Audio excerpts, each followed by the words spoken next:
national champ and #1 ranked Oklahoma Sooners taking on a top 15 Georgia Bulldogs team in a series with massive meaning, particularly for the #1 team in the country. Coming into the day, tied with Alabama atop the SEC. The Tide begin their 3-game set with Tennessee tomorrow night.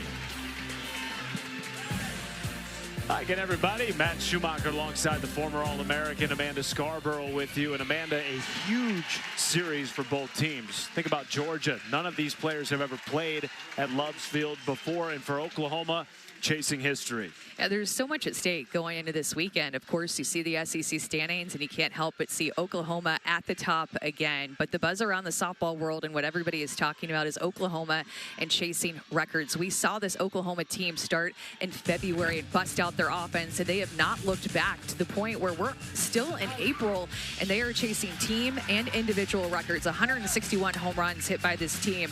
14 different players have hit a home run. 7 different players have double digits. This Oklahoma offense has not looked back. They continue to go strong through SEC play, and that's why they are chasing the D1 single-season team record that they themselves set in 2021. 10 players batting 400 or better.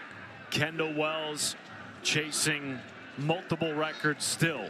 Jocelyn Allo's program record, she's already tied it, can break it with her next home run.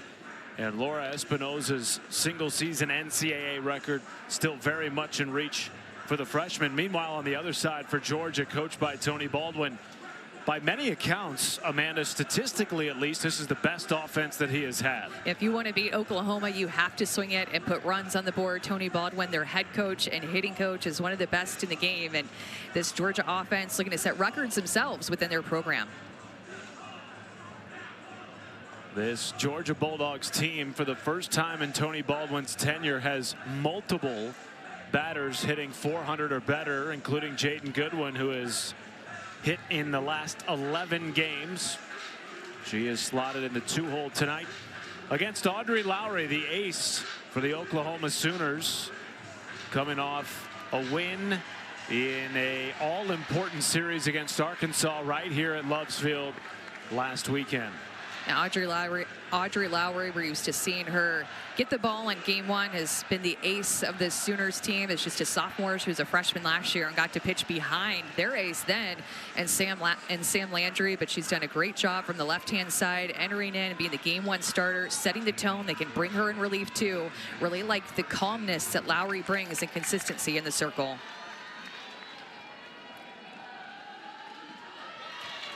Strike 1 to Kirsten Roos. Matt Dial, Brian Crochet, Robert Gonzalez are umpires. Dial behind the plate.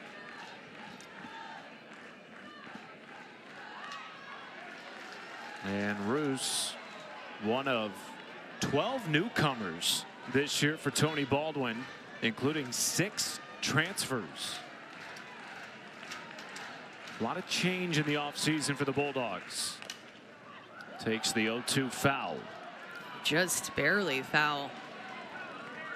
Messing up the chalk line on the third base line a little bit, but that had a chance to sneak by Sydney Barker over there at third base and right in front of Tony Baldwin over the third base coach's box. Revamped his offensive system going into last year. About midway through last year, they threw that away, got back to doing what they do best this year, and that's keep it simple, which is something Audrey Lowry has done all year.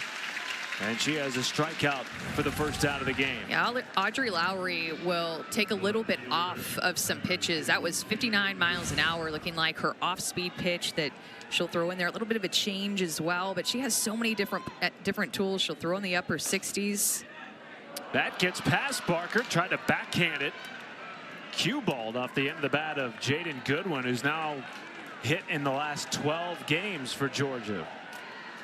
It's funny because the ball off of Roos's bat almost did the same thing, except it was foul, and this one just getting by Barker with her backhand as she was playing a little bit off the line. Wasn't well struck, but that'll work.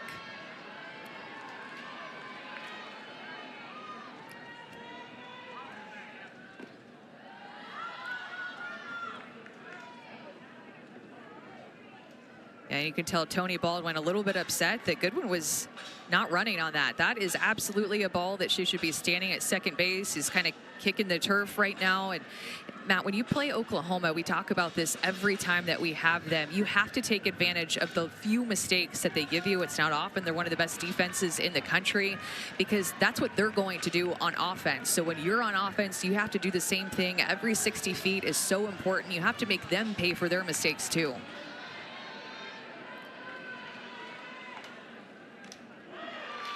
1-1 to Tyler Ellison. To your point, Oklahoma has not dropped a game one yet this year in SEC play. Just the 3 losses since league play began. And all of those have been tight.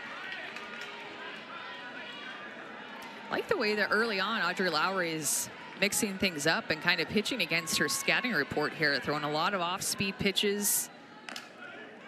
Chopper off the bat of Ellison. They turn one, and Agbayani flips to first in time. Inning-ending double play ball. These two up the middle for Oklahoma love to play together. Their chemistry is next level. Gabby Garcia to Ilana Agbayani, who's a Gold Glover with a quick turn. And then look at that pick at first base by Emerling, who is new over at that first base position.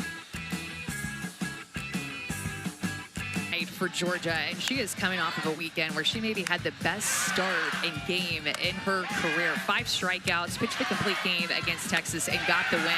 Came over from UCLA, and she was a sophomore now. She was a big-time recruit. She had big-time movement against Texas with that drop ball last weekend.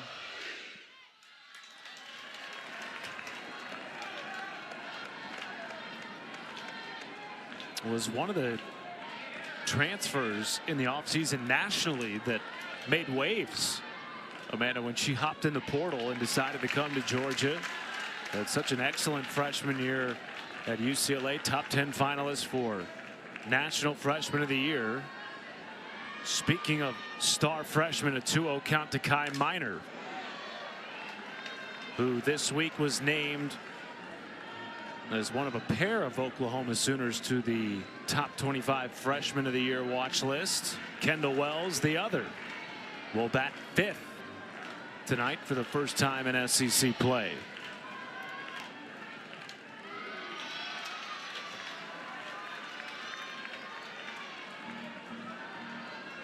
It's a tough environment to come into and pitch in. This Georgia team has never been here to Loves Field, a newer stadium, and of course OU coming to the SEC last year, so getting to play here at Loves Field for the first time, and a lot of youth on this Georgia team. You mentioned the transfers, freshmen. Chopper backhanded it short by Digby to keep it in the infield, but an infield single for Minor. And Addison Fisher is going to throw with good velocity, Matt. She can throw 68 to 70 with her drop ball. That is her go-to pitch. She throws it the majority of the time, like 75 to 80% of the time. Her drop ball has 10 to 14 inches of breakdown. It forces a lot of ground ball outs. That ground ball that you saw there hit off of Kai Minor. The infield for Georgia is going to be tested with her in the circle. And good thing for them, they're one of the best defenses in the country. Both defenses this weekend in the top 5 in fielding percentage. Minor has wheels at first as Ella Parker digs in. Yes, these OU hitters are going to be looking down against Addison Fisher. They know, just like we know, and everybody knows, that Fisher wants to throw her drop ball and stay down in the circle. And likely she's getting the start because of her drop ball, trying to keep Oklahoma in the ballpark. So as a hitter, you're looking down, trying to get your barrel to the bottom half of the ball, seeing a ball start low and knowing that it's going to go a little bit lower, and that affecting your swing path to get to it.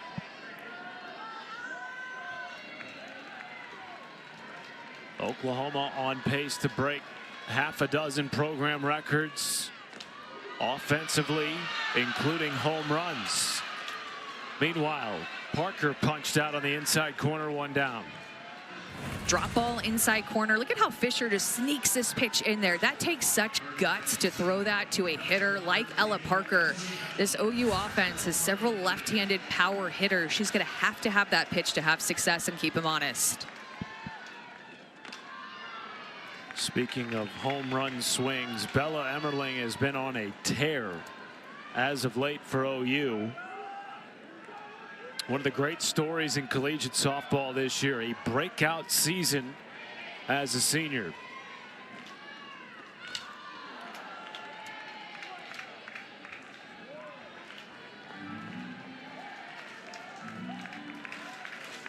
Began her career as a catcher, moved over to first base this year for the first time in her career to make way for Kendall Wells. Runner goes, it's Minor, and she's under the tag. No! Out! And immediately she gives the signal for Patty Gasso to challenge. And I believe Coach Gasso's going to do so. Boy, on first look, I thought she was safe. Yeah, I think so as well. We'll take a look, but I thought her foot definitely got in there. Oh, maybe it actually almost looked like it got caught on the dirt. The ruling on the field was a runner is out at second base. OU is challenging this call. This play is under further review. I'll be honest, that's a lot closer than what I thought in real life. And I think that that's because Digby put the tag down so quick. So that throw was pretty high, but then Digby was so fast with her glove to put the tag down to her foot and went straight down to the bag.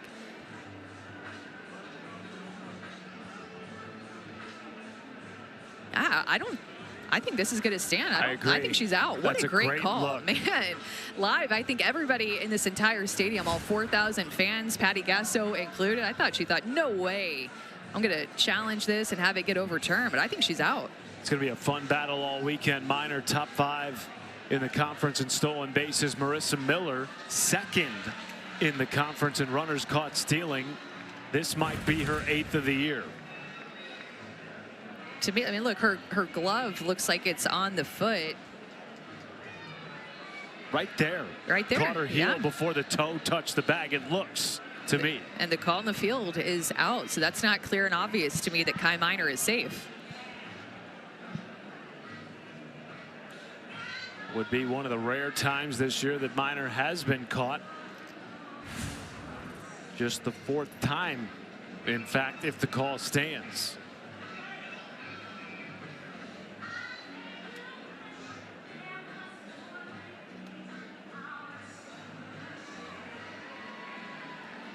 Lengthy review.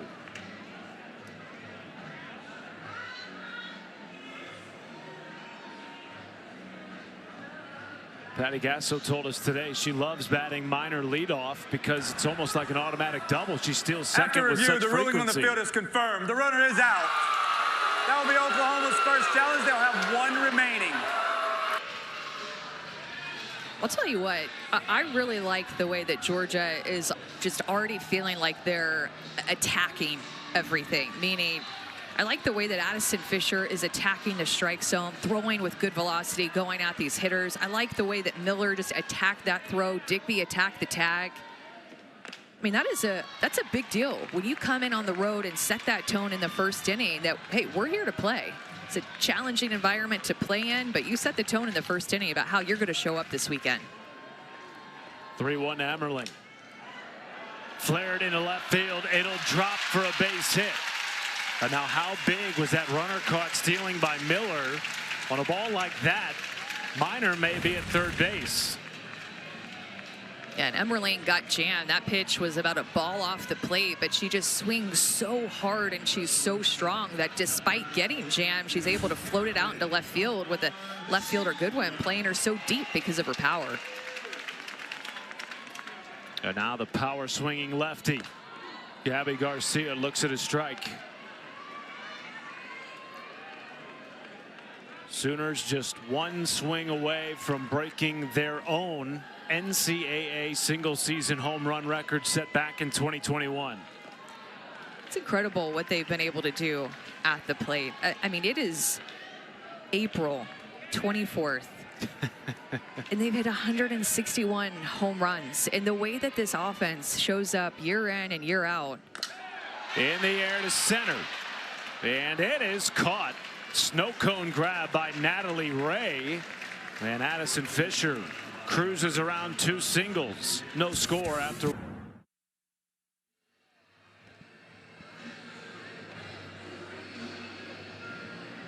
Welcome back to Love's Field. First meeting at this ballpark between these two teams. And in fact, it's the first meeting since the 2021 Women's College World Series in which OU run-ruled Georgia 8-0. And Amanda, I know you talked before we came to Norman about how interesting it would be to see Georgia handling the environment at Love's Field. Yeah, I mean, they have really the best environment in college softball. I mean, this field is one of the newest ones, and 4,000 plus fans. And I love this field because it just surrounds you. So you're all in the you have fans all in the outfield, and that's not very common at our college stadiums. Like, not a lot of fields are going to have that, but 360 degrees of just fans right on top of you, and it gets very loud here.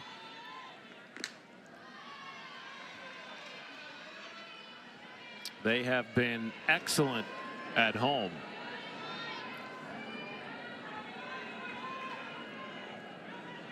Earlier this year, they had the nation's longest active win streak at home snapped at 30 by Arkansas. Meanwhile, a leadoff single for Sarah Gordon. And you think about the postseason, that they're going to be hosting regionals, and that if they get out of their own regional that they'll host, likely hosting super regionals, as OU is really setting themselves up to grab a top 8 seed once the bracket comes out. So this environment is tough to play in for an SEC game, but also the postseason. 1 on, nobody out for Marissa Miller.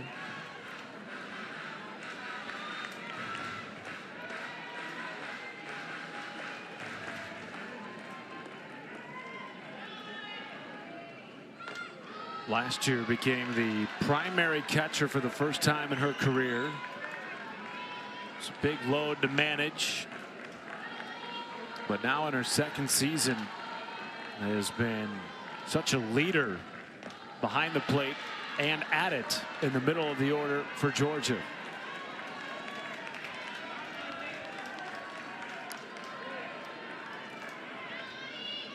Tony Baldwin, a former catcher himself, very appreciative of the glove work, the communication, and the ability to throw runners out like we saw Marissa show last half inning catching Kai Minor. It takes leadership to play that position in a variety of different ways. And especially, you know, when you played that position, you look at it a little bit closer, a little bit more detailed, a little bit more specific. So take a lot of pride in that position that you played and coaching it.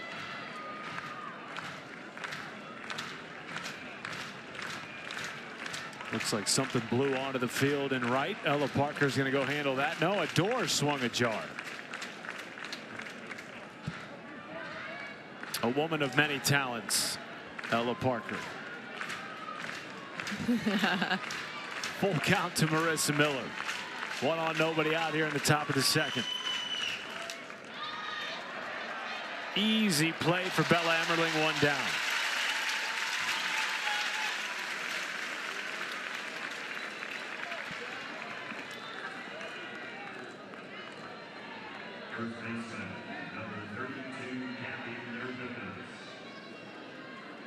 Gabby Novickus, one of 6 freshmen this year for Tony Baldwin.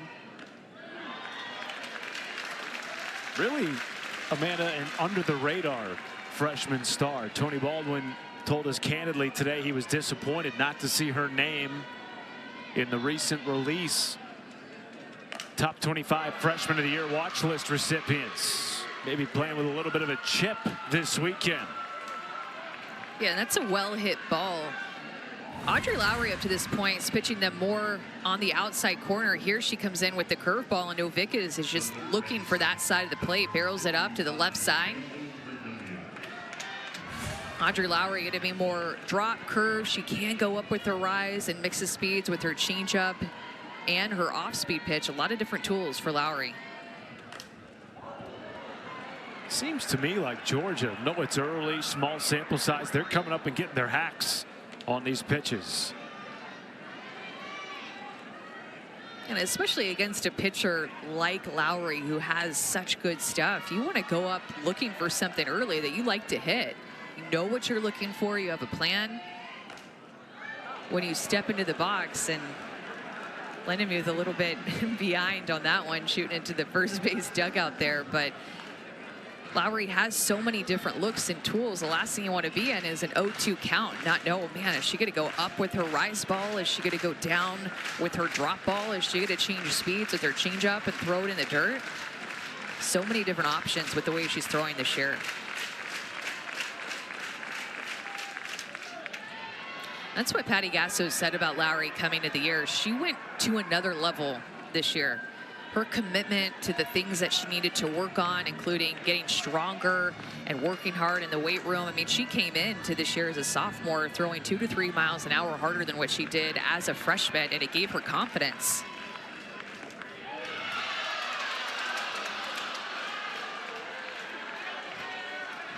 Second in the SEC in wins with 19, behind only Keegan Rothrock of Florida. Her 1-2 to Lindemuth. This is a great at bat.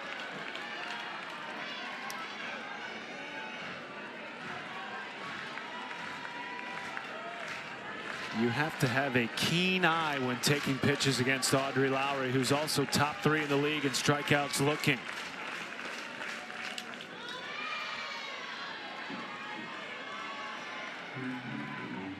Lindemuth is taking the right ones and fighting off the others. That's all the definitions of a quality at bat. You see her teammates loving this at bat. Do you feel it when you're in the dugout, when your team is or your teammate is having an AB like this? To second base, Agbayani flips. Garcia will not have a turn. 2 down runners at the corners.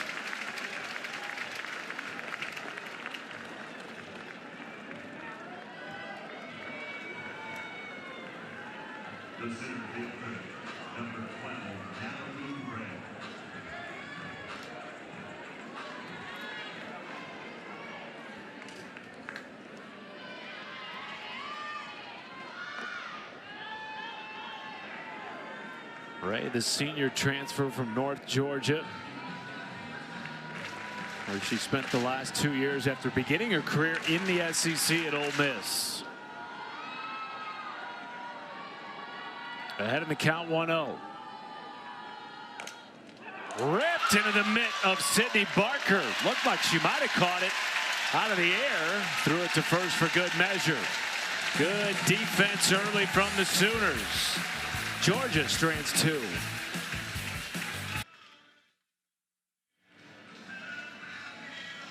Kendall Wells comes to the plate in the second inning, chasing history as she has all year long, breaking multiple records already this year. In short order, the freshman 1 home run away from becoming the all-time single-season program record holder at OU, and just 4 away from breaking Laura Espinosa's record that has lasted 30 years. Remarkable what this young woman has been able to accomplish, all before we turn the calendar to May. Yeah, and like you said, the other names that popped up on the screen, those are all from 2020 and beyond. But Laura Espinosa, 1995, 37 home runs. That's the big one that she's chasing, but not the first one that she's chasing. Wells in the air to center. It could go. There it is. Number 35. Wells is your new Sooner single season home run queen.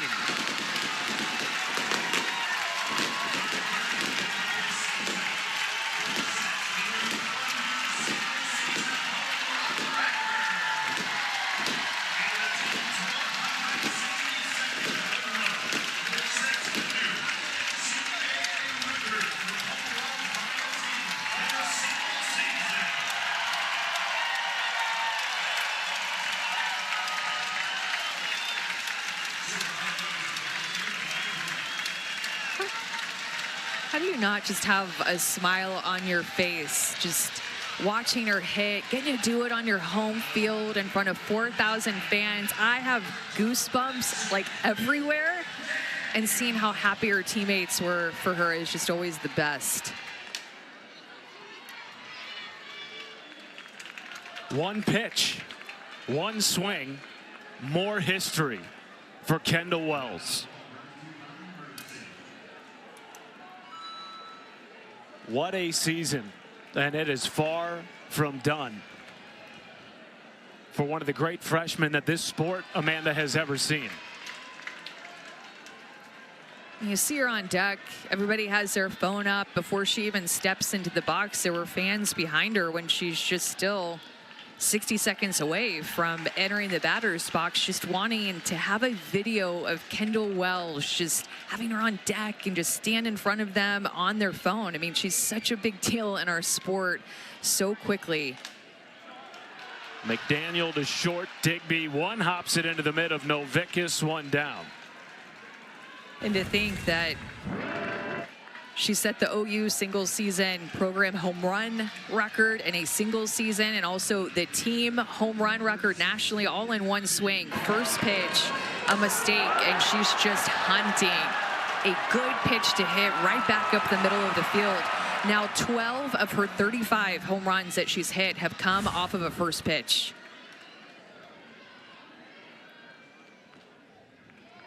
And she's done it all before May. Think back to Jocelyn Allo's back-to-back 34 home run seasons in 2021 and 2022. Man, has she reached those numbers in the World Series? Wells has done it in late April. And obviously the way they've done it is a lot different.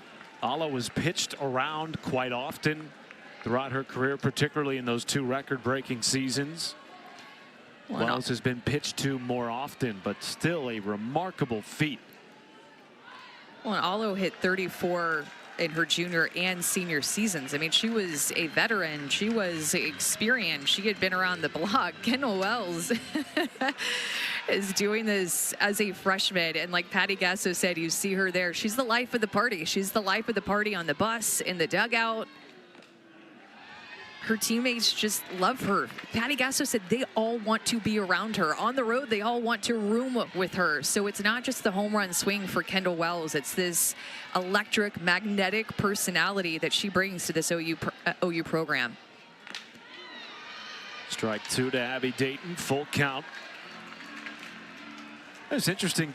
Patty Gasso has said this throughout the year, but especially lately as she's gotten closer and closer to not only tying but now breaking the record, she shies away from the limelight, prefers all of the light to be on the team, doing whatever the team needs to win.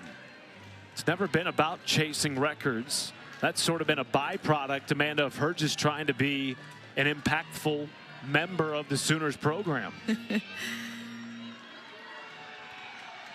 She just seems so awesome. You know, loves softball, loves her team. Second strikeout of the night for Addison Fisher, two down. And I will say, you know, having been a freshman myself, playing as an everyday starter, not hitting 35 home runs like Kendall Wells has, but you're a little bit naive as a freshman. What's at stake? You're just playing and trying to take it all in. And I think that with her personality combined, just calm, cool, and collected. Agbayani to left. That will end the second inning. A second inning that nobody in this building will ever forget. Number 35 off the bat of the true freshman Kendall Wells, now the all-time single season home run record holder here at OU, and still chasing more history. What a night.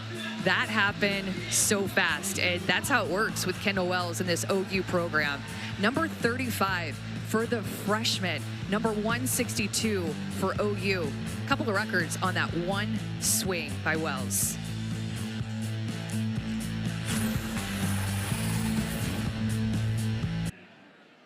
Welcome back to Norman, Oklahoma, where the Georgian native Kendall Wells has just broken another record in her freshman year. The all-time single-season program record holder with 35 homers. Only fitting, Amanda, that she was the one to also break a new program single-season and NCAA single-season home run record by a team with the 162nd bomb of the year for the Sooners. You know what else I was thinking, Matt, is, she's their everyday starting catcher, too. And coming from high school, being a freshman and taking on the catching load that she's taken on this season at such a high level is another incredibly impressive part about what she's doing. Your legs get a little bit tired toward the end of season, right? When your legs get tired, your power can sometimes go away and you just don't quite have that same slugging percentage maybe toward the end of the season, but just she's never trailed off. And it's hard to be back there behind the plate, and she is their starting catcher, won that role as a freshman. She's not just a hitter on this team. It's one thing when your coach says something like this. It's another when a teammate says it, as so many have. She's not acting like a freshman, but a freshman acting like a senior. And has a voice, Amanda, as a freshman in a program with the prestige and the mystique that OU has. Just such an impressive young woman. Well, let's add on one more thing to the fact she hit 35, she hit 162. She's doing it here at this field, but remember, she's from Georgia. She's from the Athens area. So the fact, too, that that home run is always going to be in the record books against this team that I'm sure she grew up, watching and being around so close to town is just another layer to this story.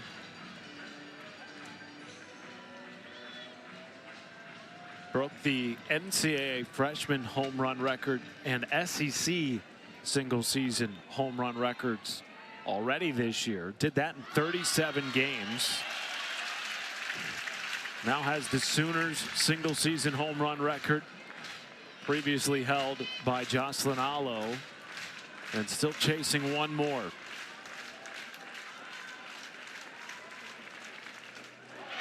Roos goes down looking. Second strikeout of the night for Lowry, 2 down. Second time that she's gotten Roos on this off-speed pitch, just paints the outside corner. Wells knew, didn't even wait for the call. You saw Wells get up out of her squat and just throw the ball around the horn. 2 strikeouts for Lowry, both from the leadoff hitter Roos. And is it just me, Matt, or is there an extra electricity in this stadium since Wells hit that? And I don't know if you've ever played an opponent when history was made, but if you're Georgia, how do you recapture some of that when there is clearly an electricity going through Love's Field right now? Well, you would have liked to definitely have had it in this half inning. You had 9, 1, and 2 coming up. So now having their second at bats off of Lowry, but she's just, I think Lowry is feeling that electricity and momentum too, and being a little bit sharper this inning. It's just like, you think about, we talk about Wells feeling maybe the pressure, but I feel like every fan in here felt the pressure for her, and she's the one that feels it the least. So now everybody's just like, oh, all right, we can all have fun at the game. She just did that, first at bat, first pitch. But it's tough if you're Georgia to be in the stadium on any given day, but with what's being done already in this game, it makes it even tougher. You have to find a way. 0-2. Flared in the field of play and just out of the reach of a sliding Gabby Garcia. The other thing too for Georgia, they had a chance to strike first in this game. Left 2 on last half inning, had runners at the corners.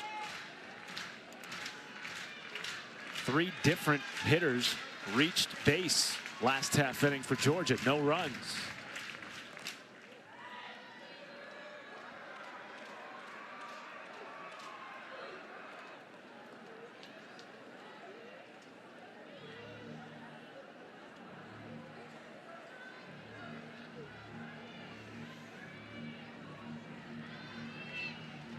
Goodwin is already singled tonight off Lowry.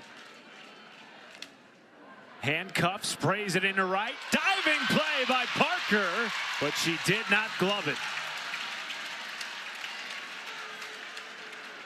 Goodwin on for the second time tonight. What an effort, though, in right field by Ella Parker. And she had a long way to go, and it just bounced in front of her glove, but tremendous effort. She got a great read on it. She was going as hard as she possibly could to get there. Little fake out, thinking that she made that catch, and then, oh, all right, keep going for the next one. Extends the inning for Ellison. Strike one. This changeup that Lowry is throwing is a fantastic pitch. It seems like she's relying on that pitch a little bit more in tonight's game than what she just does over the course of the season so far. Knows the scout against the Georgia offense that really pared back some of their offensive strategies this year. Simplified. And Amanda, in the words of Tony Baldwin, wanted to be sure that they could hit the hard stuff from 1 through 9 in the order. Made some changes really from day one of this season. Went back to some things that Lou Harris-Champer had taught him. Scooped by Barker, and that will do it for Georgia in the third. A 1-0 lead for OU. Sooner bats will come to the plate when we return. Another record-breaking night in Norman, Oklahoma. This 2026 team chasing a few more records set just 5 years ago by the 2021 team, Amanda, that also kicked off a dynastic run, winning the first of 4 consecutive Women's College World Series championships. Might we be seeing the birth of another dynasty beginning here in Norman? Yeah, and that 2021 season was 60 games. So a complete season. They had Jocelyn Allo on that team, Tiari Jennings, Kenzie Hansen, Jada Coleman, Grace Lyons, all contributing to that 161 home run season. And Matt, you think about it, since we got back from that shortened 2020 season, Oklahoma's offense has just been on a completely different level than everybody else. And so they came out in 2021 and hit 161 home runs, and everybody was like, whoa, that record's never going to be broken, right? And then here we are just a few years later with the mastermind of JT Gasso, their hitting coach, and Patty Gasso's son is continuing to do big things.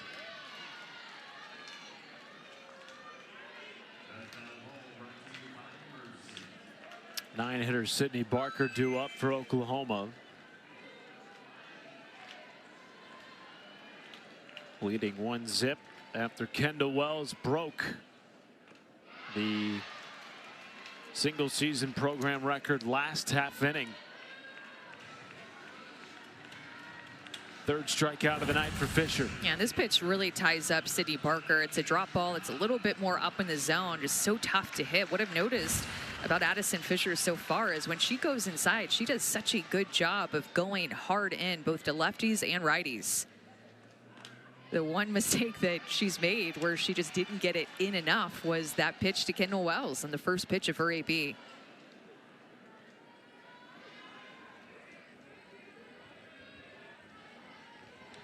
Kai Minor, top 5 in the SEC in batting average as a freshman. Has had a monster start to her career at OU.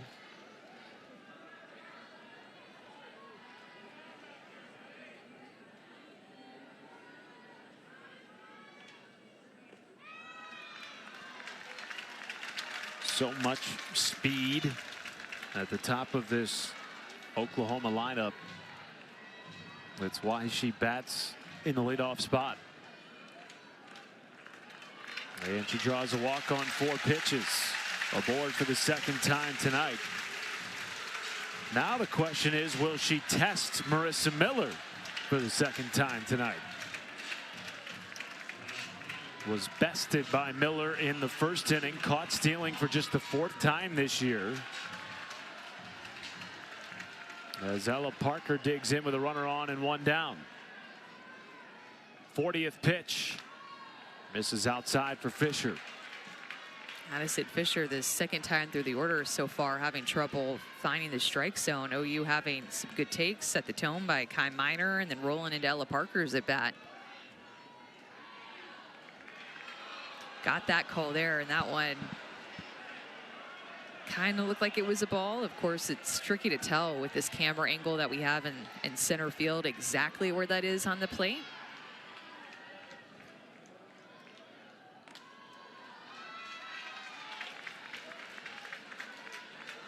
Man, how difficult is it to be an opposing pitcher against this Oklahoma team that has 5 hitters with double-digit home run numbers already? Parker into the gap in left center, and it's off the wall. Minor will hold at third. Parker with a one-out stand-up double. Well, Patty Gasso calls Ella Parker just a professional hitter. Look at her get her barrel down to this pitch on the outside corner, about a ball off the plate. But we talked about this earlier, against a drop ball pitcher like Addison Fisher, you have to think about hitting the bottom half of the ball. Just a great piece of hitting, great swing by Ella Parker to stay on that outside pitch. She could talk hitting, she can execute hitting. She has the mindset to know exactly what she needs to do and what she needs to work on in her Oklahoma career. Her 12th double of the year ties the team lead with Abby Dayton. And now a pair of runners in scoring position for Bella Emmerling.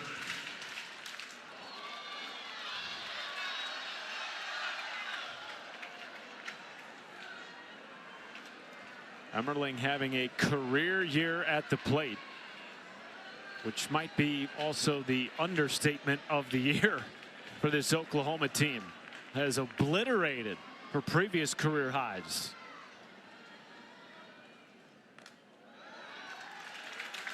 And she's had a home run now in 4 straight games. And remember, Oklahoma lost game 3 to Texas and then lost the midweek game to Bedlam. They were looking, searching for, it seemed, an answer and a response. And they got one from Emmerling. And I feel like a huge key to Oklahoma's success, because of her leadership and her swing both, is Bella Emmerling.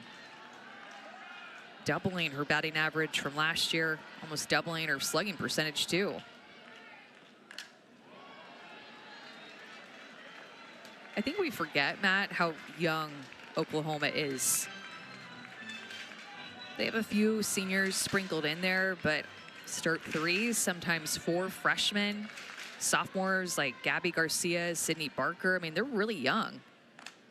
And so to have the leadership of somebody like Bella Emmerling that is starting to find her voice and be confident and swing the bat with authority like she does is really important for their team. 2-2. And man, she swings hard. When she goes, she goes. There is no holding back on a Bella Emmerling swing. Finished her 2-year North Carolina career as a pretty good hitter.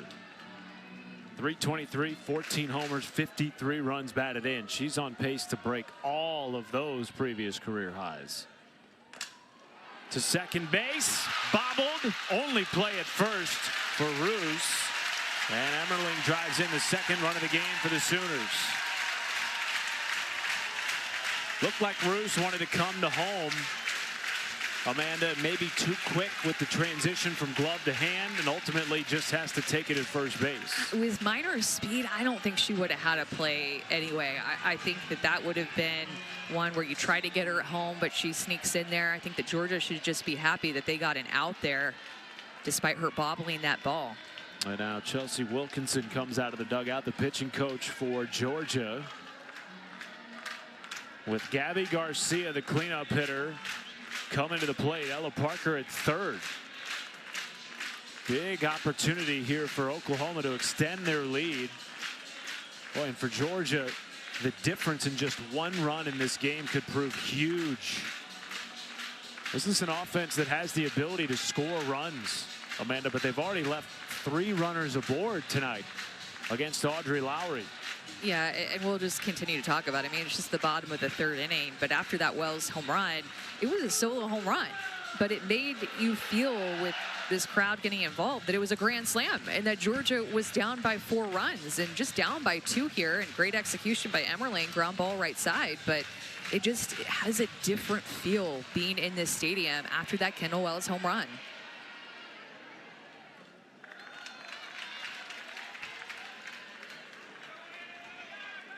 Kendall Wells looming in the on-deck circle. Saw one pitch from Addison Fisher so far tonight. Took it to dead center. And to your point, Amanda, second time through this uber talented Sooners offense. Fisher has struggled to find the zone early in counts. Falling behind again here 2-0 to Gabby Garcia. You're aware as a pitcher, all right, second time through the order, it's the second time I face a leadoff, and they're coming around to see me again. And sometimes you can try to be too perfect with your pitches, knowing that. Garcia to center. It is gone! 4-0 Sooners.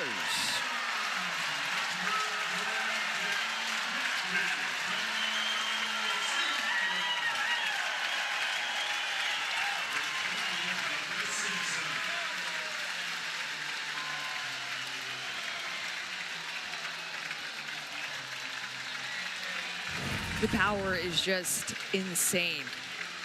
Gabby Garcia, that sweet left-handed swing. Look at her go down to get that pitch. It's about knee-high. She's looking down, gets her barrel there, and it just pops off her bat differently. This Oklahoma team, I think, was fired up after the Wells home run. They're probably just fired up entering into this SEC series, knowing an SEC championship also at play with every game that they step into. Gabby Garcia, home run number 20 of the year for the sophomore.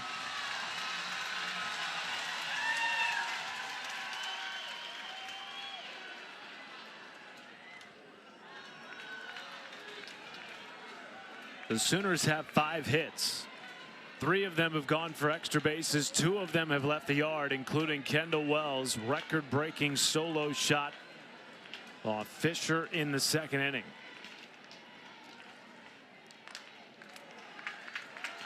And with just 2 more home runs, she could tie the all-time NCAA single-season record held by Laura Espinoza at 37. 2-0 from Fisher. Staying away from the plate this time around. Yeah, and you hear the boos, The chirps. you know, thinking that maybe they're pitching around her a little bit. They want to see strikes thrown to Kendall Wells as she's in that home run chase.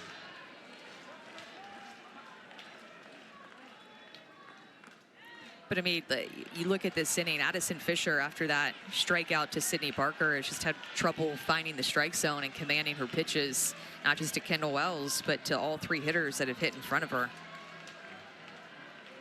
Hitters count.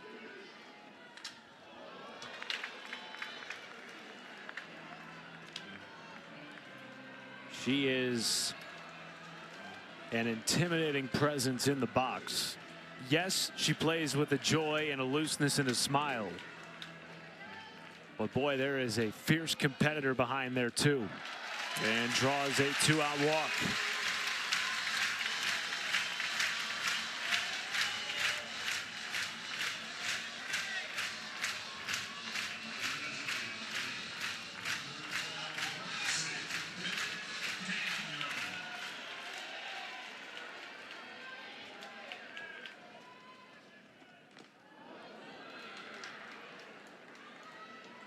Strike 1 to Lexi McDaniel. Tony Baldwin out of the dugout to check on Marissa Miller. McDaniel, just a freshman. You mentioned the youth on this team. And not just youth in general, but youth that's counted on. Hannah Wells, of course, standing at first. Lexi McDaniel, one of 5 Sooners hitters with at least 10 home runs. And Patty Gasso told us no matter what, she should hit in every game, regardless of whether she's DPing, playing in the field, pinch hitting. It doesn't matter. She's hit so well this year, we can't afford not to have her come to the plate at least once. Well, these players that are freshmen too for Patty Gasso that have come in, they're just so versatile. They can play a lot of different positions. They are very athletic, even even Kendall Wells, who's the home run queen right now. I mean, she can run well. You know, she could play third base, first base if needed. They're multi-dimensional players that add a lot to this roster. McDaniel hard hit, backhanded it short. Digby makes the play slickly across the diamond, but back-to-back innings with a home run. This time it's Gabby Garcia. The sophomore with home run number 20, got the leg kick going, got that front down. Beautiful swing by Gabby Garcia, and OU is now up 4-0.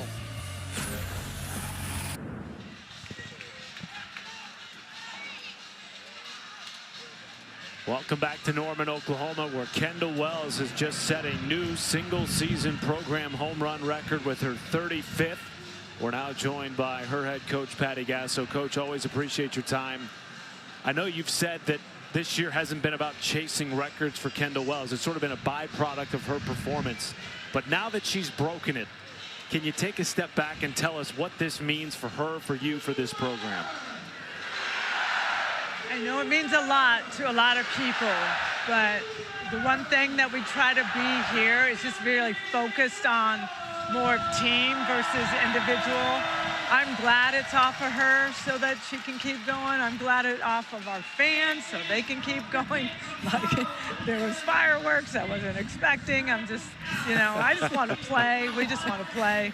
So it's pretty awesome, though. When you take a step back, it's pretty amazing. Well, since you brought up team, you guys also set the team record with that swing of 162 home runs. Well, more fireworks at the end of the game. And how has this team really pushed each other, even just offensively, to get that? It's a fight to get in this lineup, and we've got some really good players that are waiting their turn, and they get their turn. So I don't know. Our practices are battles. We work very hard in the cages, very hard off of our pitchers live. There's a lot of offense working out of here. So we've got a really athletic team here that loves to swing. Coach, appreciate your time. Thank you. Thank you, guys. This was the record-breaking swing, Amanda. First pitch of the night that she saw. Well, and you think about it, it was Jocelyn Allo who had that 34 single-season OU program home run record, and she's just so highly respected in our game for what she did in her career at OU, and another one of those records we thought would be there for probably a long time, but so much offense in our game, and who would have thought a freshman would come in and break Jocelyn Allo's single-season record here at OU.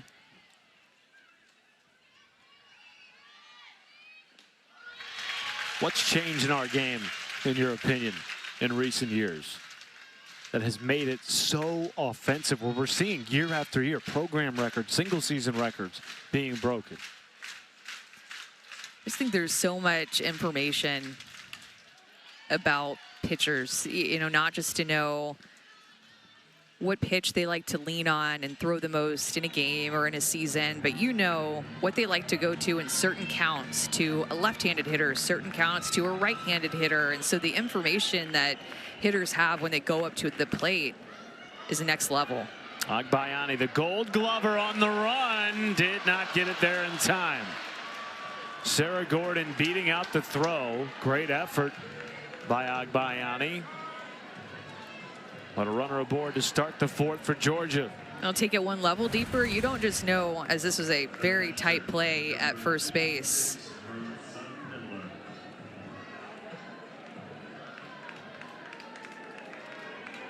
Great call.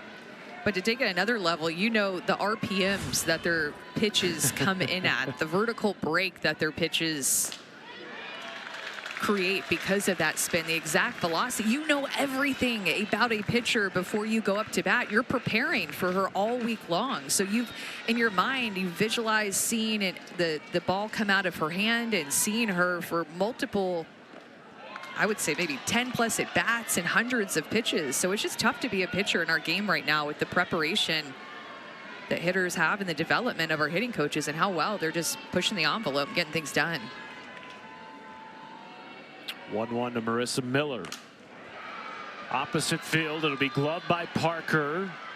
Gordon moves up to second base. 2 on, nobody out for Georgia in the 4th.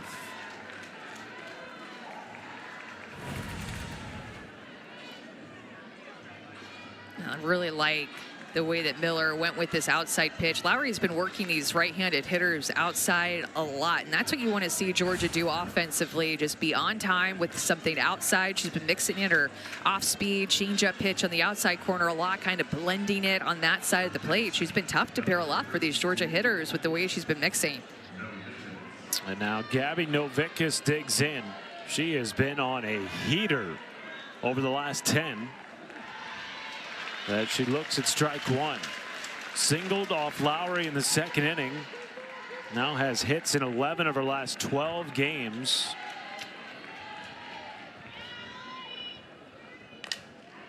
Bounces it to 3rd. Barker snares. Agbayani to 1st. Not in time for the double play. 1 down, runners at the corners. Deja vu for Georgia again. Very similar spot in the 2nd inning. They left 2 and were unable to score against Lowry.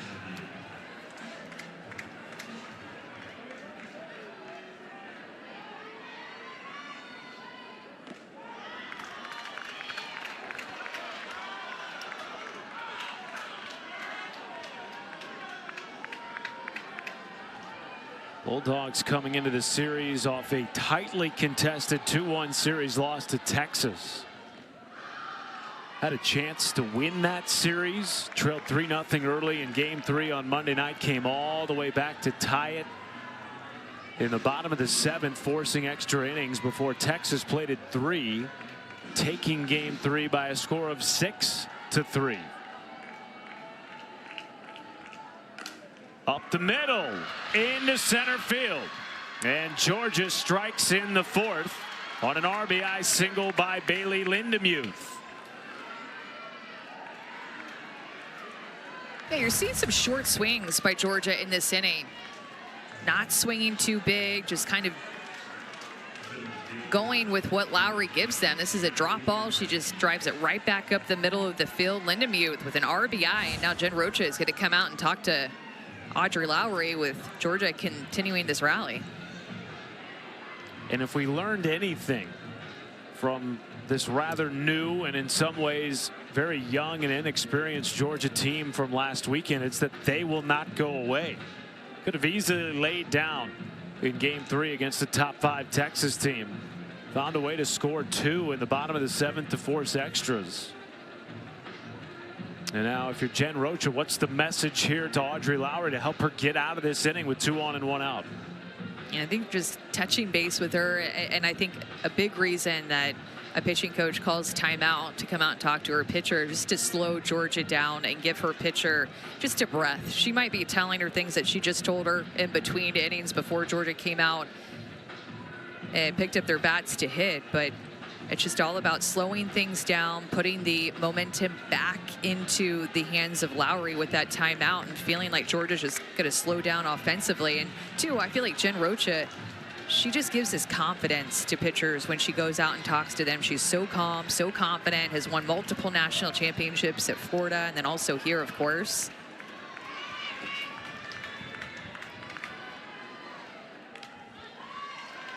That base hit by Lindemuth was just the first hit with runners in scoring position tonight for Georgia.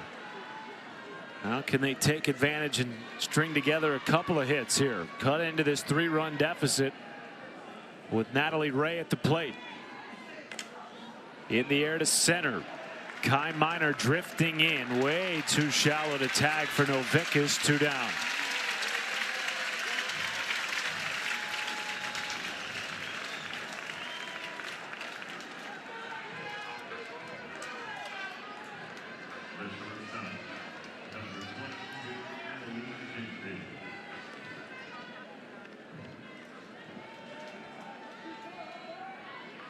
In steps Emily Digby.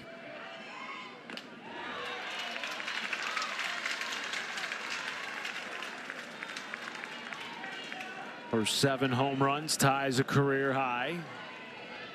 And those 34 runs batted in already a career high. That has been a consistent theme up and down the Georgia lineup this year. A lot of credit to Tony Baldwin and his staff that simplified the approach this year. And he felt by simplifying the approach, they tried to create an approach that, in his words, can accommodate a lot of different types of pitches, meaning what he's teaching, that they can get to a drop ball, can get to a rise. Digby was handcuffed. Agbayani puts it away. So after the visit to the rubber by Jen Rocha, 2 quick outs for Lowry. And again, Georgia strands a pair. Nobody's ever said that to me before.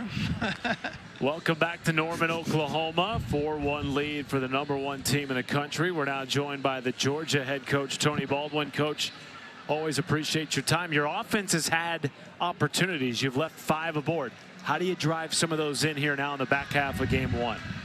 Yeah, I think we're having good at-bats and we're working a good approach. We just need to hit the ball a little cleaner, you know, and obviously that's what we're trying to do, but get a couple more balls through. They've made some good plays. We've kind of had, you know, we've had opportunities. We just got to get a ball, extra base hit, to kind of do something to get a little more spark. Proud of the answer back. You know, again, I feel like we're doing a lot of good things. I thought Addie made a lot of good pitches there. You know, even the last pitch to Garcia, you know, she had it at a good height that just leaked back out over the middle a little bit. But, you know, we're right where we want to be, and you just got to keep battling.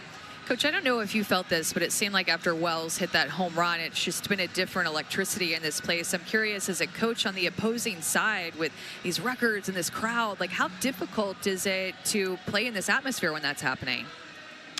Yeah, I'd prefer not to have to play in that kind of an atmosphere. But, you know, at the end of the day, this is what you dream of. I mean, playing softball in a competitive environment and a big crowd, you know, I just always have sort of talked about, like, pretend they're cheering for us, whatever, you know. I mean, it is what it is. You just got to stay in the process of playing good games. And, you know, gosh, this is what every little girl dreams about, and don't forget about that.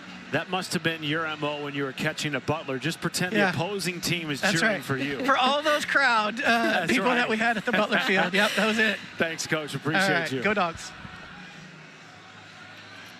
Addison Fisher, 65 pitches in 3 innings, 4 earned runs. 3 of those earned runs have come off of homers.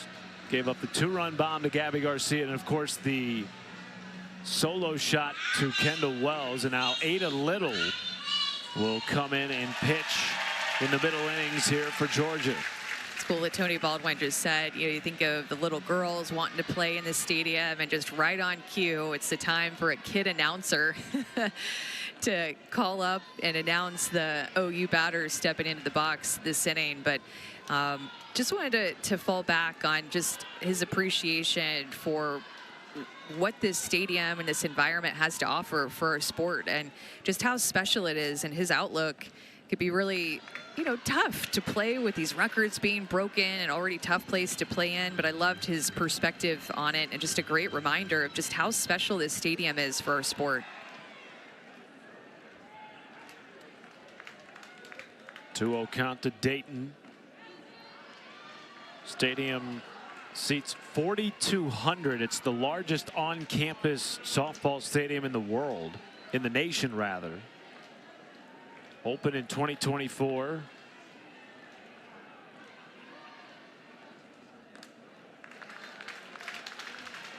And has hosted regularly the largest crowds that you'll find anywhere in the country. They love their OU softball. And for good reason. Abby Dayton lines it into right field. Her hands were so quick to get to this pitch. Ava Little throws her on the, looked like it was trying to get in, then kind of bled back over the outer half, but just quick hands by Abby Dayton, who continues to be a spark always for Oklahoma, no matter where she hits at in the order. She's done that since she transferred in. Speaking of transfers, second-year BYU transfer Ilana Agbayani Just amazing, Amanda, isn't it, how dangerous this lineup is top to bottom. We're talking about Agbayani batting 8th with a .405 average and 29 runs batted in. Yeah, I mean, there's only 2 players in the starting lineup batting under 400, and one of them is Kendall Wells, and all she's done is hit 35 home runs, and she's hitting 382. Probably average went up a little bit after that home run, so I think we'll let her slide for not hitting 400. But and then Sydney Barker in the 9-hole hitting under 300, but is so good defensively that Patty Gasso doesn't want to take her out of the lineup.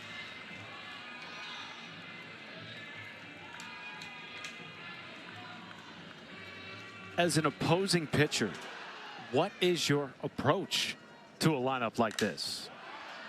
As Agbayani flares it into left, 1 down. You just have to be perfect. You really do. Meaning, whatever your best pitch is, you have to be hitting corners with it. If it's a drop ball, it has to be on the knees, on a corner every time. And I was actually doing a radio interview today talking about this exact topic as well. And I think, too, you have to pitch against your scouting report a little bit. Meaning, I don't know, if you throw 10% change-ups on the entire season, maybe you need to be like 20 or 30% in the game against OU that day. You have to pitch against your scouting report a little bit, and execution and command of your pitches is a must. Getting out of your comfort zone. And that alone, like going against your pitch usage of what your strengths are and what you're used to, can make you a little bit uncomfortable. But I just think you have to get uncomfortable and have the confidence to do that in the circle against OU. You have to pitch fearless. I mean, you think about how Ruby Malin pitched against them just over a week ago in Oklahoma City when they played that midweek game. And you have to have that fearless mentality, and you just about have to be perfect, and you can't make any mistakes because they attack it.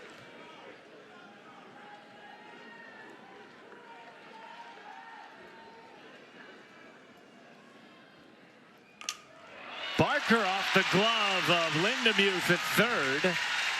Dayton will hold at second. 2 on and 1 out as the lineup turns over for OU.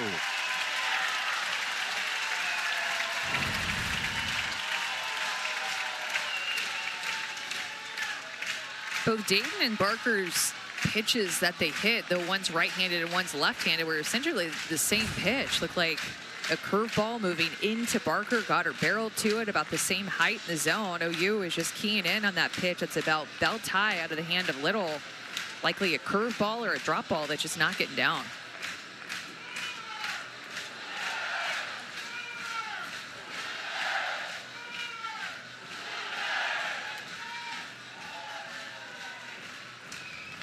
Another capacity crowd on a Friday night in Norman. And the electricity again mounting for this OU team that has scored runs in back-to-back innings. And now back to the top of the order for Kai Miner.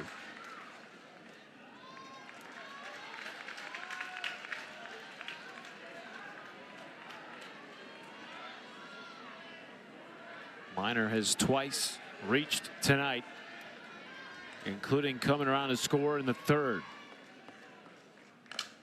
Chopper to 3rd. Could be a double play. Well executed by Lindemuth. And that shuts the door on the Sooners' bid in the 4th. Ada Little comes in and does her job. This Georgia defense is rock solid. This is exactly what they needed, especially with OU at the top of the order and the home run hitters coming up. By the way, the Gamecocks leading in that game. Yeah, well, you know, I just have to keep an eye on some games. You know, I'm locked into this one, but I just want to keep a heartbeat on what's going on.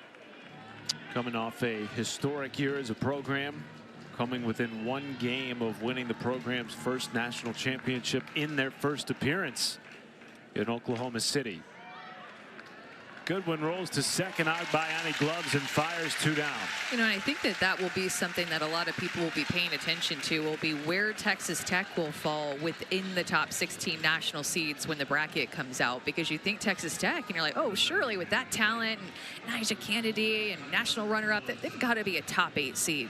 But when you look at their strength of schedule, you look at some tough losses that they've had recently, their RPI right now is just sitting at 15. So most likely not going to be a top 8 seed, meaning that if they make it to super regionals after winning their regional, they'd be on the road again for the 2nd year in a row.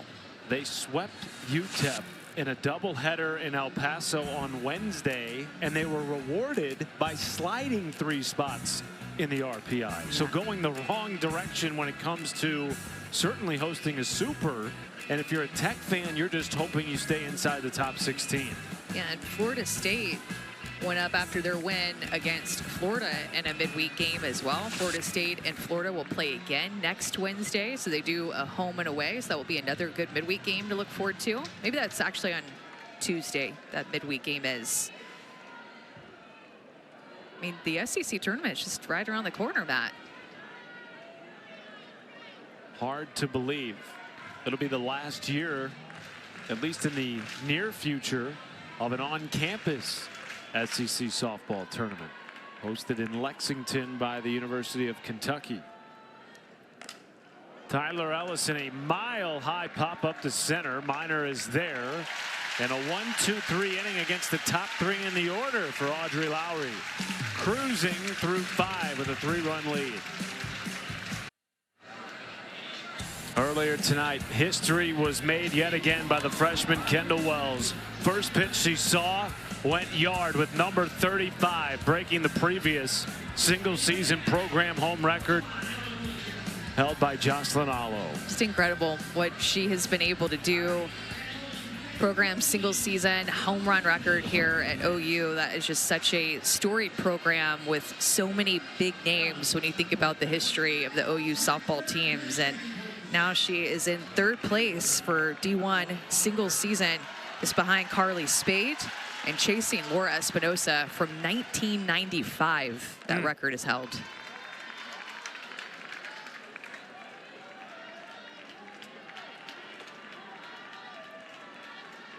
Wells will bat 4th in the bottom of the 5th. Ella Parker leads it off.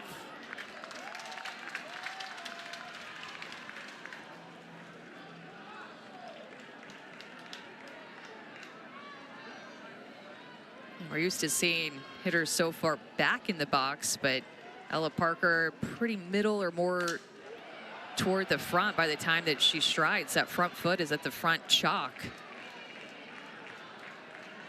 A little bit tardy on that swing. Young woman who has a ridiculous amount of power. 2-time All-American. 3 straight seasons batting .415 or better with 13 homers and at least 50 runs batted in. There are no breaks against the Sooners. Well, remember last year too, Ella Parker really battled shin splints. So she was trying to stay in the lineup, working through that this year. Her health is great. They made adjustments for those shin splints to be able to keep her healthy. Goes down on strikes. First swing and a miss of the night for Ada Little. And this not only moved down, it moved a little bit away from Parker too. That's a tough lefty on lefty matchup, and I find it, you know, tricky with Little's windup that she gets really tall, really long, really comes toward the plate. See how far out of the circle she gets. See where she lands with her right foot. You can see even the dirt out just outside of the pitcher's circle there. She's really long, and probably as a hitter with just how tall and long she gets, probably feels like it gets on top of you quick, especially coming from the left-hand side. Outside ball 2 to Bella Emmerling. You mentioned this team, and particularly its leadership group, being challenged after dropping 3 of 4 for the first time in over 5 years, including back-to-back losses to Texas and then Ruby Malin and Oklahoma State. Bella Emmerling is among those in the leadership group for Oklahoma. And there may not have been a single player that has responded more in the way that Patty Gasso wanted than she has.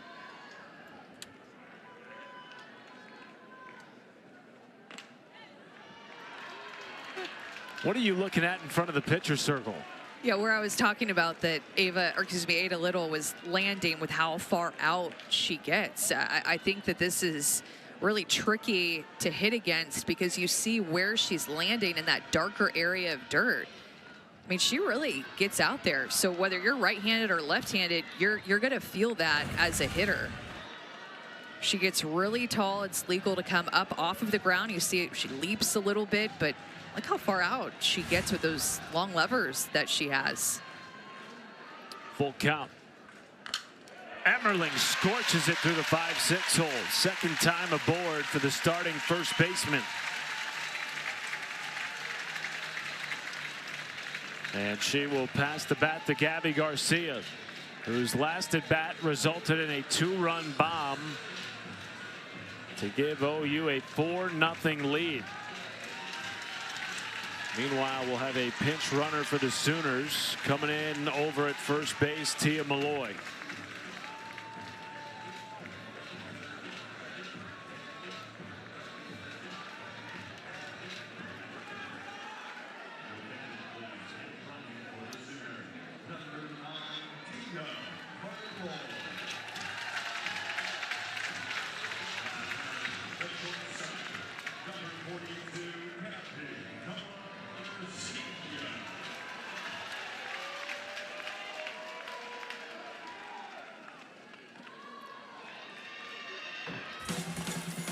Gabby Garcia hit her 20th home run of the season earlier. Goes down and just got a drop ball. And that's something that Gabby Garcia has done better this year, is improved her batting average against both a drop ball and a changeup this year. So something that she's done really well is just, I mean, hitting over 400, you're going to have access to a lot of different types of pitches, but you can tell that she's definitely worked on hitting different types of pitches in the offseason and gotten even more access. In the air to center. Back on it is Ray. Goodbye. Another bomb. Third of the night for the Sooners.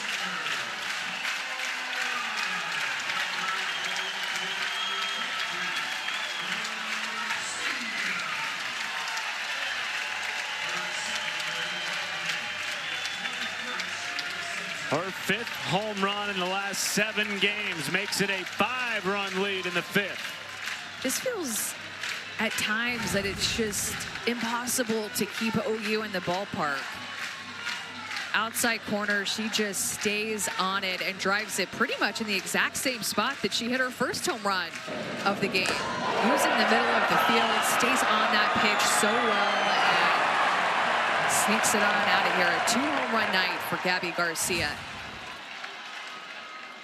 In steps Kendall Wells. Looks at a strike. 32 times this year, the Sooners have hit at least 3 home runs in a game. Wells has already gone yard once tonight.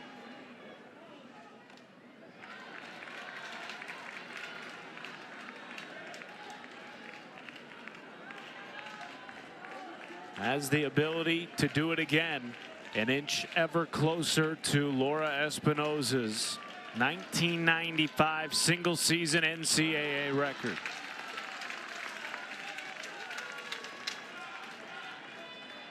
Now just 2 homers away from tying it, 3 from breaking it.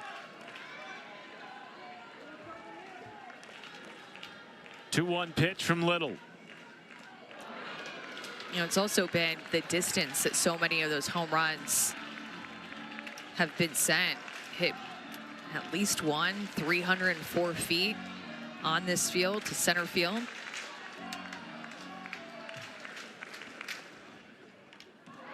I mean, that's like, when you hit it 304 feet, that's like going out of the entire stadium. Like, no fan gets that souvenir unless they're leaving their seat, running out to go and get it. I mean, you're talking about unbelievable home run power for Kendall Wells and her strength.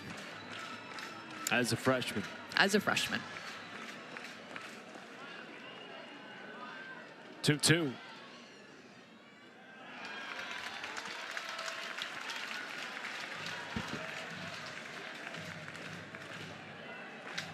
And the home run power is not just to the left side, up the middle of the field, like we just mentioned. Even look at the right side of the field, right center, and then dead right field. I mean, even seeing that, Matt, like she's doing things we just haven't ever seen before in our sport, and doing it as a freshman. To see that home run spray chart, where you're used to seeing just so many home runs more toward the pull side to like left center and left field, and she just has power to every single part of the field.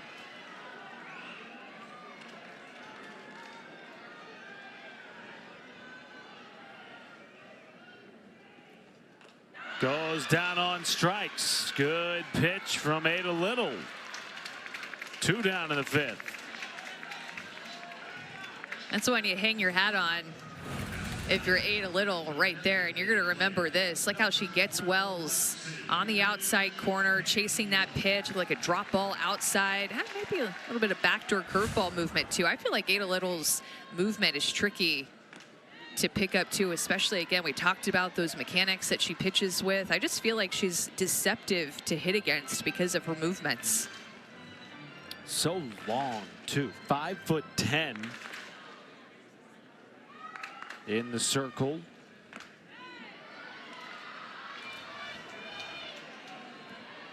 Freshman from Georgetown, Kentucky, ahead in the count 0-2 to Lexi McDaniel.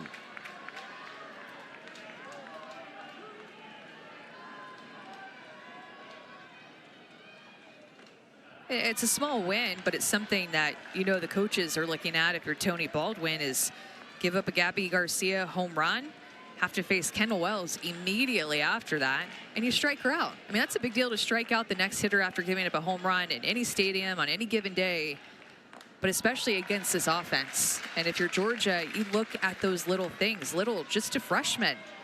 Learning experience for her to be out here and compete against this team on this stage.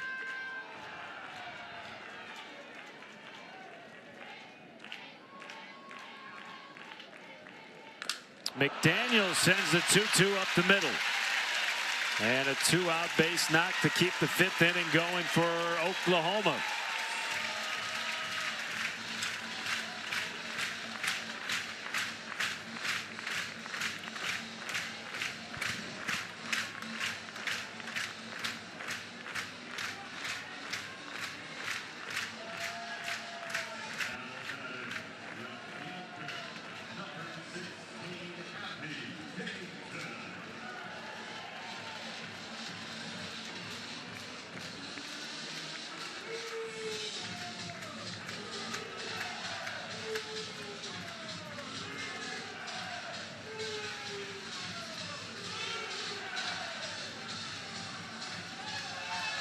I'm just trying to figure out there who initiated that timeout. Was it Marissa Miller going out and talking to Little? I was waiting for somebody to come out of the Georgia dugout. I didn't know if it was Patty Gasso. I was trying to figure out who called that timeout right there.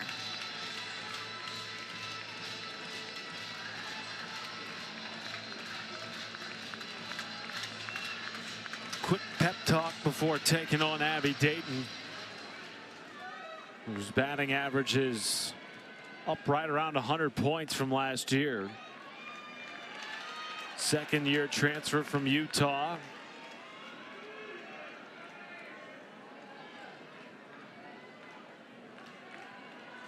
Was such a instrumental piece in the Utes' run to the World Series in 2023.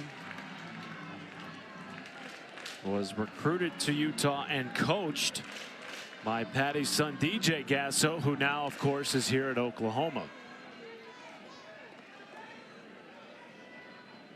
Ahead in the count 2-0. But interestingly, despite choosing Utah first, it's always been a dream of hers to play for the Sooners. Ever since she was 10 years old, this was the dream program.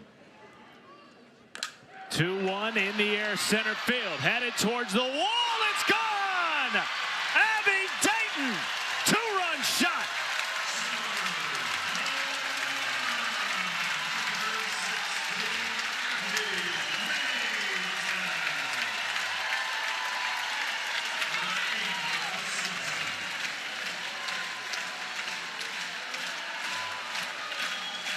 anybody can beat you with the long ball in this Oklahoma lineup. And we have seen Abby Dayton do this a lot in her career. That is not a bad pitch at all, but she is just looking down and is able to get there, be on time, barely sneak it over, but that one will still count. 225 to center field. That one probably went, what, about 227? Home run number 165, and I'm just realizing if I forget how many home runs that OU has hit, there are numbers in left center field that people have in their hand. 3 different people, a 1, a 6, and a 5. They put it down now. We'll show you maybe later tomorrow. But they'll remind you how many team home runs that OU has this season. 165 now. 4 home runs tonight. Cassidy Pickering pinch hitting for Ailana Agbayani. Pickering has 16 home runs coming off the bench tonight. It hasn't gotten the start past few games. Struggling at times in SEC play as of late. Big time leader. You know she has it in her.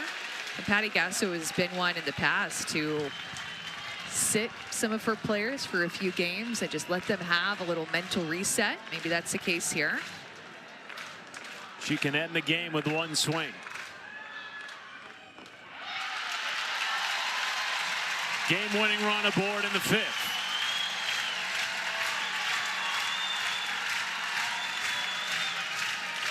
OU with a chance to run rule number 11 Georgia in game 1 of this 3-game set that has so much meaning for the Sooners.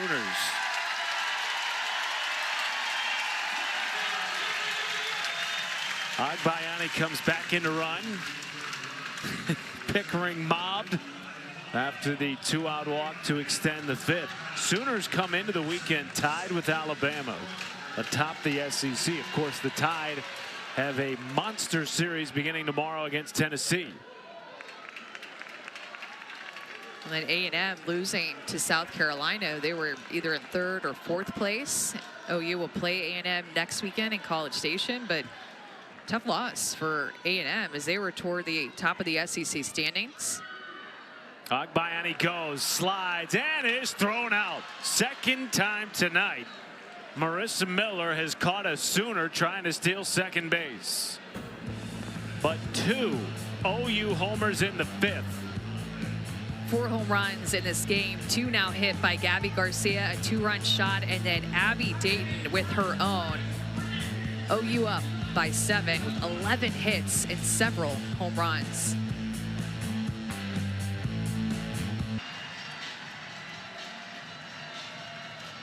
One of the great scenes in college sports, certainly in the game of softball. Love's Field has been juiced tonight, and the Sooners have felt it too. 4 home runs on the night for Oklahoma. They lead number 11 Georgia by a score of 8-1 as we enter the 6th. Matt Schumacher, Amanda Scarborough with you. Audrey Lowry and her start have sort of been overshadowed by all the offense tonight, but she's pitched well. Just 1 run against the Georgia team that too is in the midst of a historic offensive season. Yeah, I think that she's been changing speeds really well, like she just did there with her changeup, dropping it down to 55. But I just feel like her spin has been really sharp tonight, to the point where, remember, Tony Baldwin was talking about trying to get some clean contact against Lowry, and it's been difficult, I think, because she's just been spinning the ball so well tonight. That spin creates late movement, and she becomes difficult to barrel up, especially with how she's been changing speeds.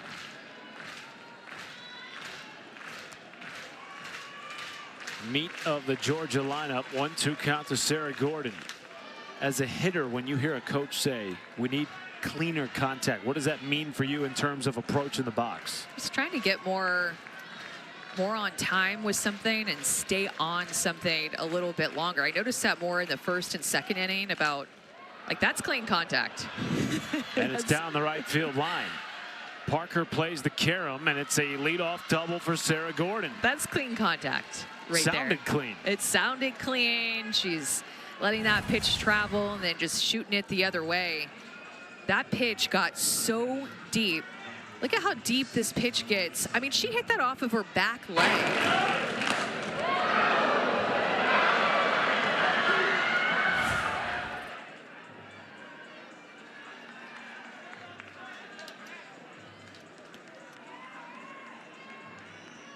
Passes the bat to Marissa Miller. I mean, Tony Baldwin talks about hitting and working in a deep window, and Sarah Gordon was just able to do this. I mean, look at where she makes contact. This is literally deep toward her back knee and just shoots it the other way.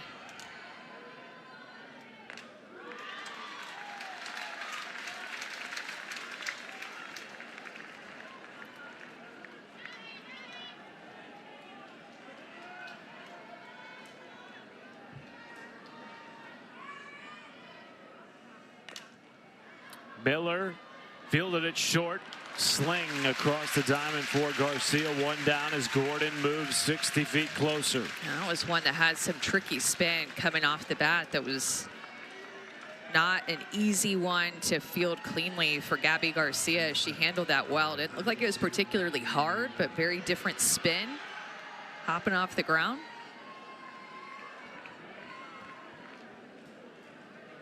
Time called. Patty Gasso coming out of the OU dugout. Gabby Novickus due up for Georgia.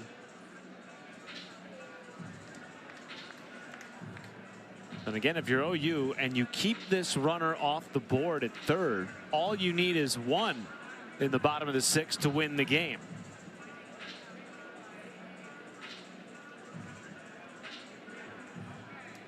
Yeah, I think you can tell Patty Gasso not necessarily talking to Audrey Lowry in that timeout, but talking to her defense. And we don't get to talk about it a lot because I think that the defense of Oklahoma gets overshadowed by their offense. But I'll tell you what, Patty Gasso, if there's one thing she loves, it's defense.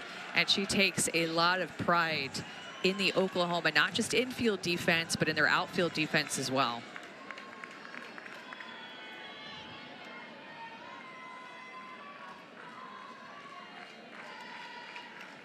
Told us today, you can't just be a good hitter to get into my starting lineup.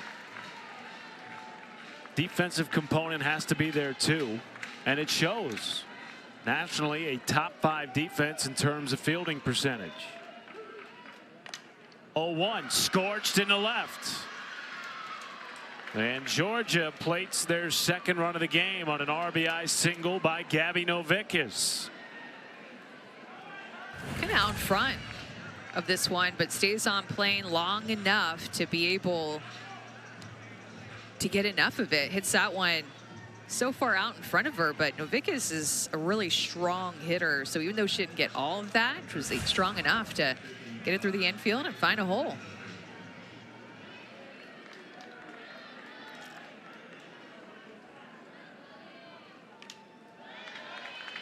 Bailey Lindemuth coming up swinging. Has singled and driven in a run already tonight off Lowry.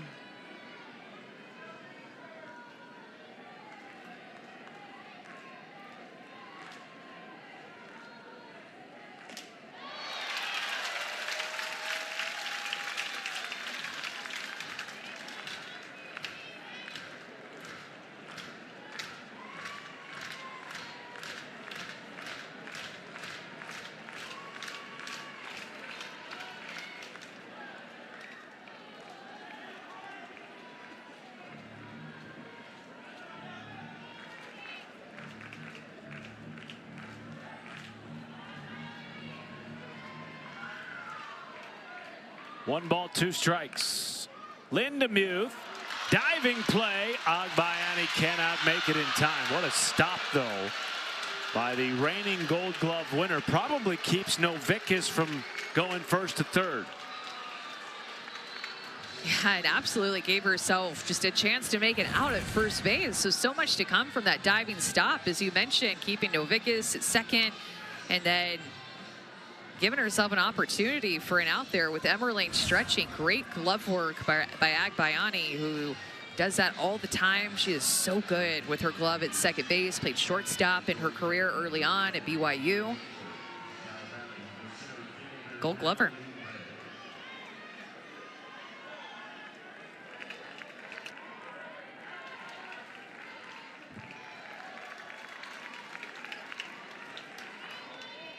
I mean, think about it, Matt. Georgia has 9 hits tonight. It just doesn't quite feel that way. 5 for 14 with runners on. They've scored just the 2 runs and left 5 on base. I mean, OU has 12 hits, but the difference in this game is OU's power in the long ball.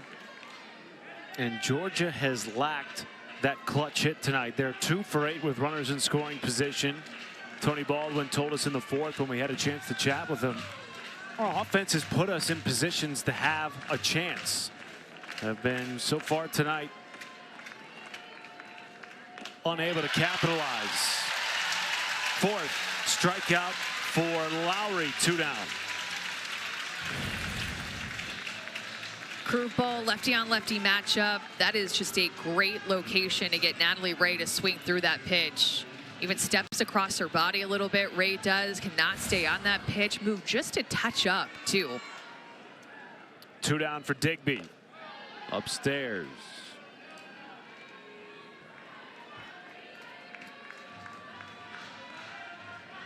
Emily Digby, a career shortstop all through youth and travel ball.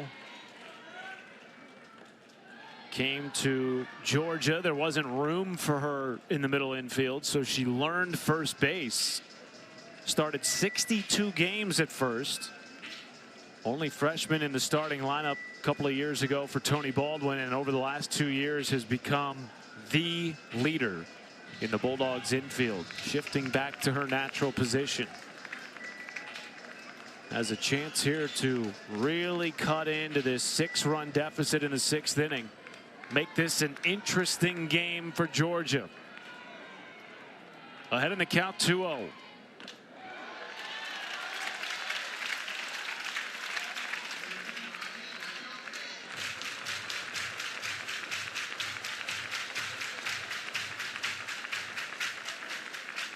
Two on, 2 out. Digby right side. Agbayani spinning throw. Come on! The Gold Glover gets the Sooners out of the 6th.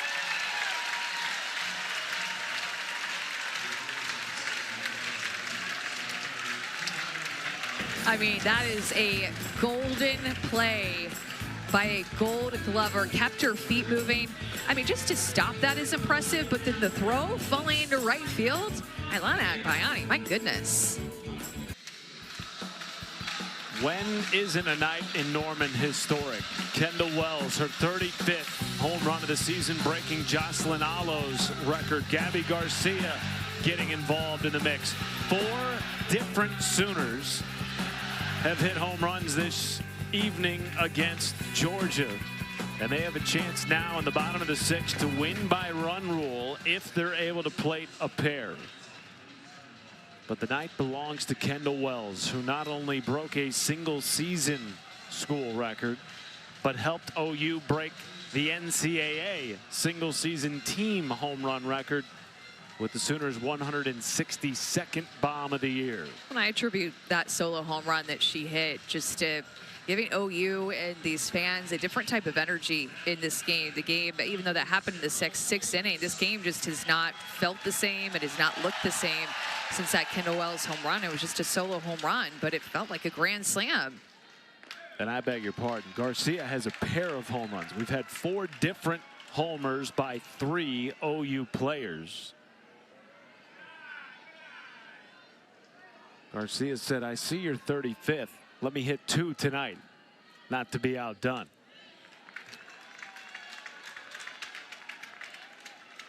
OU will send Barker, Minor, and Parker to the plate.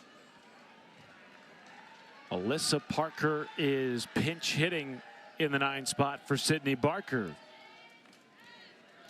So she wears number 00, and that was the number that Kendall Wells wore all growing up too. And they both wanted that number.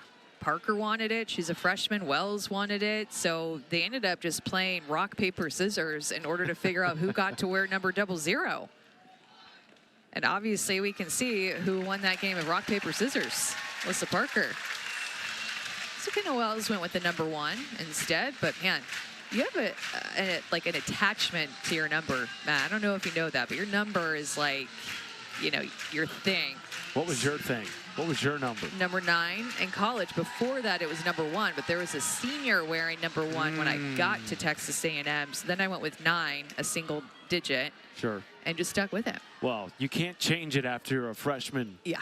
Winning player of the year in the Big 12. There's no going back once you decide, just all in. You know, why change it after that? Because the other thing that softball players are is superstitious. Very much. I'm just a little stitious. Little tiny. Kai Miner has some pop in her bat. A home run can end it right here, right now for OU. Instead, drops down a bunt. It's foul, according to home plate umpire Matt Dial. She can do a little bit of everything, can't she? True triple threat at the top of this OU lineup.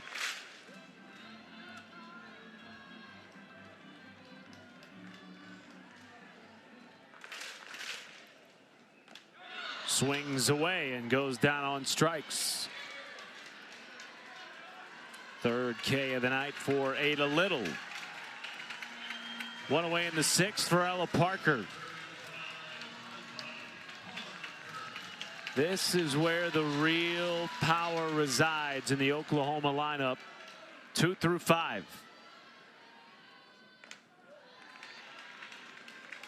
And you can tell too, OU just continues to shake up their lineup a little bit. We noticed that Kendall Wells was all the way down the 5 spot, which she has not hit much in. In fact, today was just the 4th game that she started in that 5 hole. Parker to second, bobbled by Kirsten Roos. A rare infield error for Georgia. A top 5 defense in the country. And now the game-winning run is aboard in the 6th for the Sooners.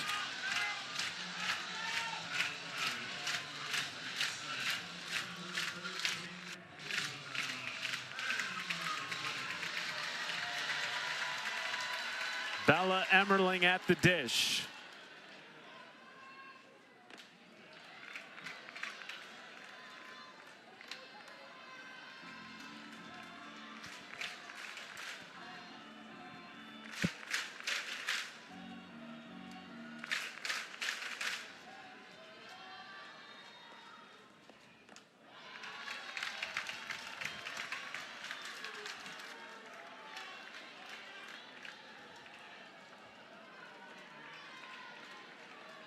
Emmerling 2 for 3 tonight.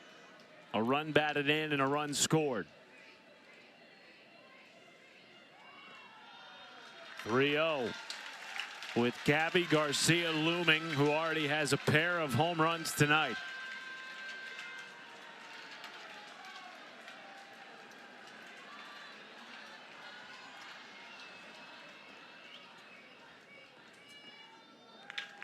And a walk on 4 pitches to load the bases in the 6th.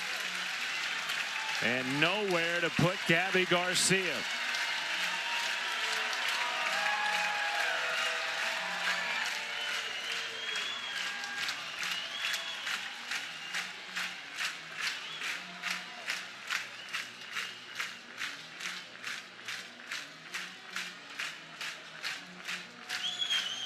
Both of her home runs have been 2-run bombs. One of them coming off Ada Little in the 5th.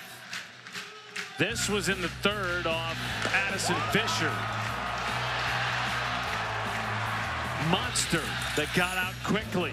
Then in the 5th, almost the same spot in the ballpark. Another center field shot. Sooners have hit 4 home runs tonight. Bases loaded in the 6th with 1 down.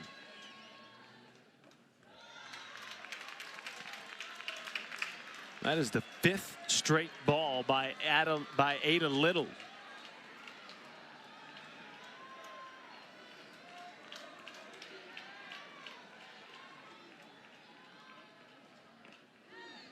It's a good pitch right there to find the strike zone. Maybe got a little bit off the corner, but great location to get the call.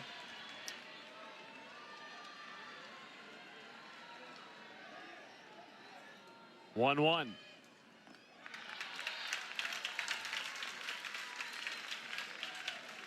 You put her on, Kendall Wells is on deck.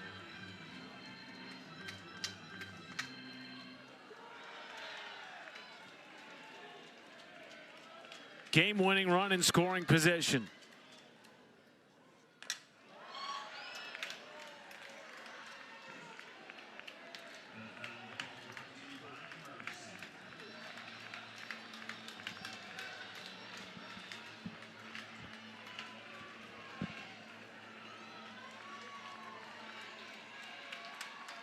'70th pitch for Little.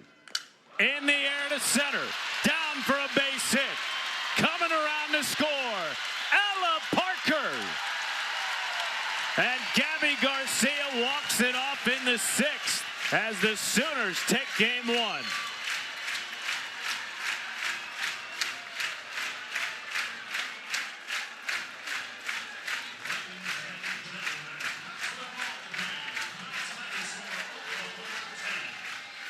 And a 6 RBI night for Gabby Garcia with a couple of home runs. That laser to center field for the game-winning hit. 12 hits for Oklahoma. 6 of them were extra base hits, 4 home runs. I mean, look at how the fact Georgia had 10 hits and OU had 12, but 10 runs to 2. 9 RBI last 2 games for Gabby Garcia. We invite those of you watching on ESPN Plus to stay tuned. A very special presentation is coming shortly as we get a look at this walk-off hit by Gabby Garcia. I've been swinging it so well in this game. Just a level, smooth swing. She crushed that ball. And the PA announcer did say for fans to stay tuned. We're going to stick around and see this presentation after that game-winning run. Welcome to the Athletes Unlimited Softball League, home to the biggest and brightest stars in the sport. Oh my goodness! Inside, got her! She does it! History for the Talons! A record-setting crowd. Fans have been lined up for hours. Major League Baseball announcing a strategic investment. The investment, the support, the big names that are involved in this league. The league for the game's future stars to dream of. This is something really huge for professional softball. This isn't a moment, this is a movement. Sooner fans, please welcome to the field the commissioner of the AUSL, Kim Ang.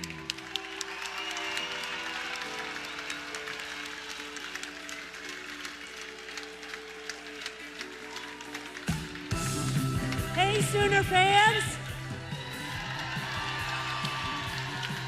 This was some kind of incredible night tonight. I think it's going to get a little bit more incredible because I have here in my hand a golden ticket.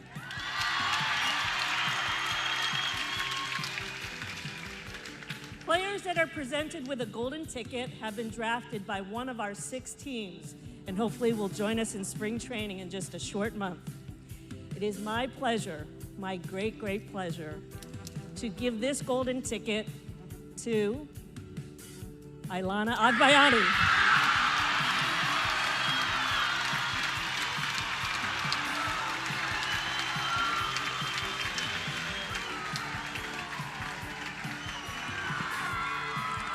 Congratulations, Ailana!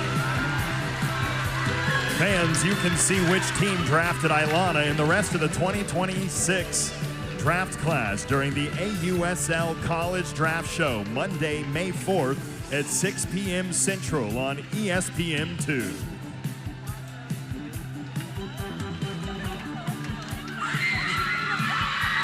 Sooner fans, one more round of applause for tonight's AUSL Golden Ticket recipient, Ilana Agbayani. What a special moment. What a special moment. Ilana Agbayani joins an incredible list of seniors who have received a golden ticket this season, really over the course of the past month. You see how emotional this is for her teammates celebrating with her. If you receive a golden ticket, that means that one of the GMs of the 6 AUSL professional teams has drafted you, and you find out on May 4th which of the 6 teams that you're going to be headed to on the draft on ESPN2. So a moment, she has an opportunity to go pro, got the golden ticket, and just an amazing, emotional moment for Agbayani. She will join 12 current Sooners in the AUSL. Getting a photograph with her team, wiping tears of joy from her eyes.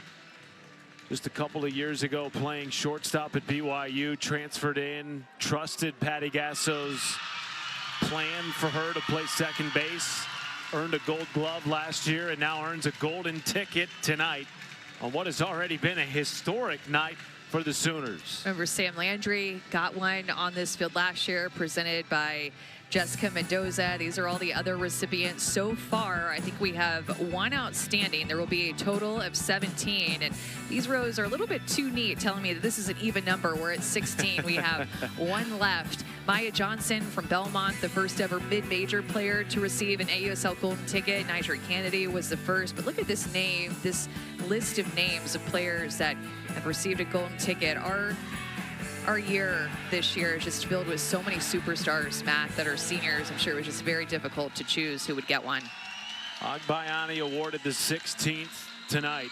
Kendall Wells, her 35th home run, breaking the Oklahoma single-season school record, which also set a new team single-season NCAA record with 162 bombs. Game 1 in the books. OU takes down a top 15 Georgia team. We'll be back here tomorrow.